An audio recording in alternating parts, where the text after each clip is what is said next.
প্রথম বিপদ ভাই না জামিন হোক ফাবাদ আইসর মিন হোক। মানুষ যদি কবরে বেঁচে যায় তাহলে এরপরে যত স্তর আছে সব সহজ হয়ে যাবে।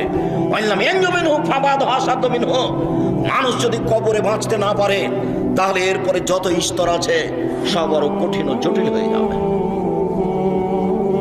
কবর যত কঠিন কিয়ামত তার চেয়ে অনেক বেশি কঠিন। কিয়ামত যত কঠিন জাহান্নাম তার চেয়ে অনেক অনেক অনেক বেশি কঠিন। কি দিয়ে বুঝায় আপনাকে আমি কবর কত কঠিন?